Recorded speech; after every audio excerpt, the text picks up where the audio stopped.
Oke, baiklah kita lanjutkan masih materi tentang perubahan dan keberlanjutan dalam sejarah.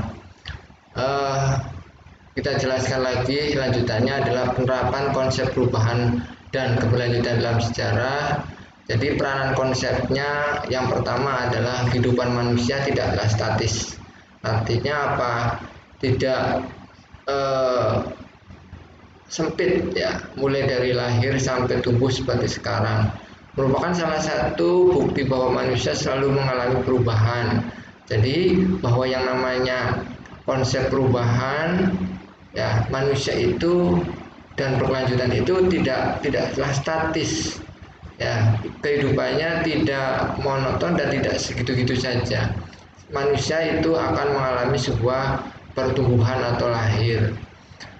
Nah, kemudian Anda mengalami pengalaman yang setiap waktunya berubah kan? Perubahan pun kemudian berlanjutan tanpa terputus. Jadi yang namanya perubahan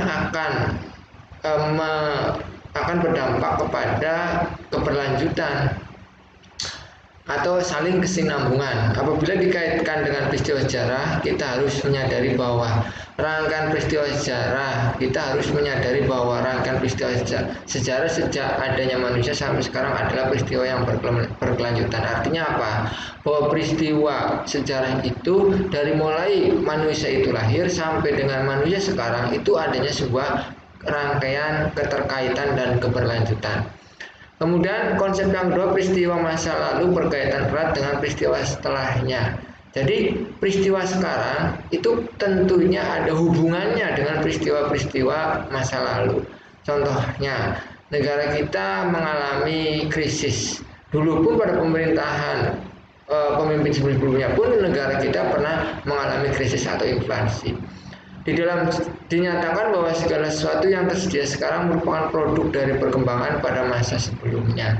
Nah, itu ada penerapan konsep perubahan dan perubahan dalam sejarah.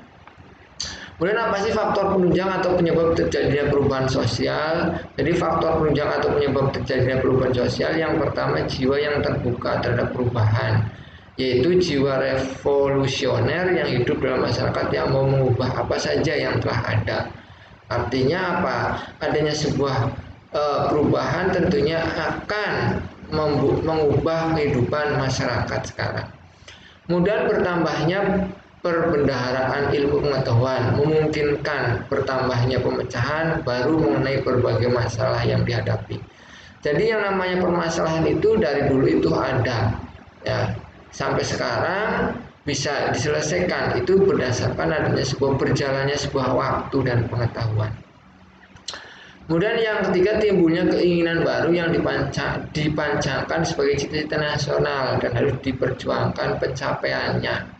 Jadi kita ingin hidup lebih baik itu harus adanya sebuah keinginan yang sangat tinggi dan akan memenuhi cita-cita yang akan kita cita-citakan, tentunya dengan adanya sebuah perjuangan agar cita-cita itu tercapai. Yang keempat, pertambahan dan berkurangnya produk yang merupakan tantangan yang harus dijawab dengan perubahan sosial. Yang kelima, adanya penemuan baru yang meliputi discovery, innovation, dan invention. Jadi adanya sebuah perkembangan dan kelanjutan itu tidak lepas dari adanya sebuah discovery, ya, penemuan-penemuan, dan penemuan-penemuan itu akan menghasilkan sebuah inovasi atau gagasan-gagasan yang baru. Yang enam, adanya pengaruh kebudayaan lain dan adanya konflik dalam masyarakat serta revolusi yang menginginkan perubahan. Jadi kalau kita, masyarakat negara kita ingin mengalami perubahan yang lebih baik, tentunya adanya sebuah konflik di dalam masyarakat. Nah, itu faktor penunjang mewujudkannya perubahan sosial. Nanti kalian kalau belum jelas, kalian lihat video ini ya di YouTube, silakan linknya dibuka. Nah, ini adalah video perubahan. Nah, kalau ini adalah video berkelanjutan, silakan linknya ini, silakan buka untuk memperdalam materi perubahan dan berkelanjutan dalam sejarah. Terima kasih, demikianlah penjelasan tentang materi ini. Mudah-mudahan bisa difahami. Kalau tidak bisa difahami, silakan putar video ini, ya. Kemudian kalian bisa memberikan komen di link e-learning di materi sejarah IPS.